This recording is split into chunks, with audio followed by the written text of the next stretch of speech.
Hey guys, Jack from Tech Authority here, and I've got today for you a slightly, when I say slightly I mean massively different build from the last video I made.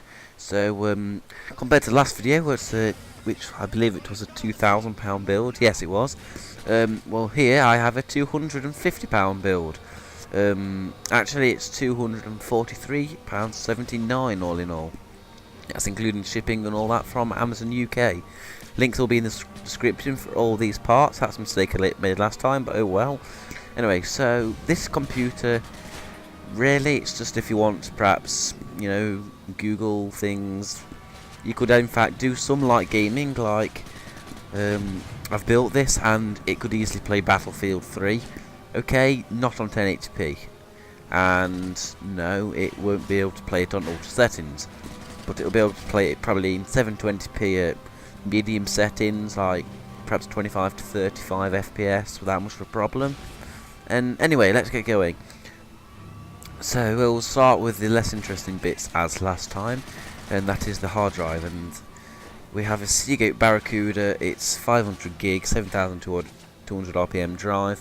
Probably not too fast because it's a 16 meg cache, but then again the whole thing's not going to be too fast. But okay, it'll be fine. Anyway, the next part of the CPU, we have a it's a bit of an ancient one, but it's coming down in price rapidly now because it is finally beginning to be phased out, I think. And that is the AMD Phenom 2X4. That's the 965. That's at 3.4 gigahertz, you know, yeah. And that's an AM3 plus socket, and that sits in the Asus board. It's a what is this? It's an M5 A7 8L.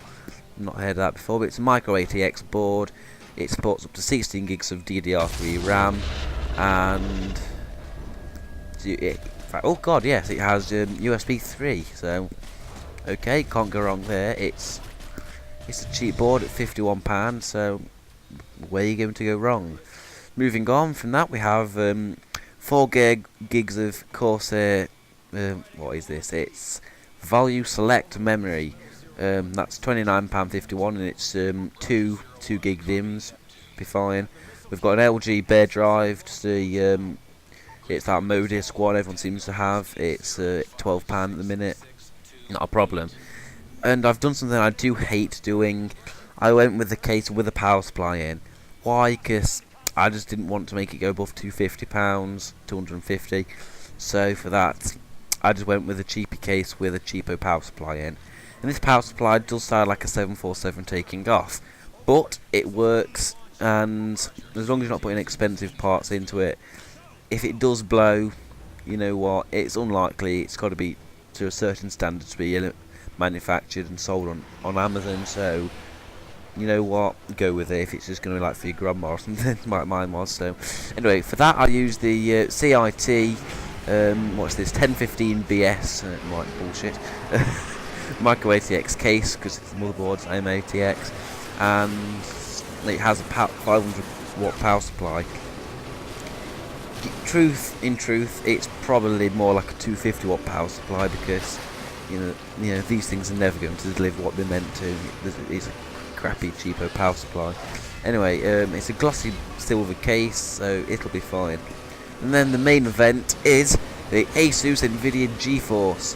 This is the GT610. It's silent graphics card. It has like a gawping great heatsink on it, which will be fine because the case we got plenty of room for it to sit, so that ain't a problem. It doesn't have a fan; it just passively cools because there's good airflow in the case. Anyway, we've got some fans in it. It'll be fine.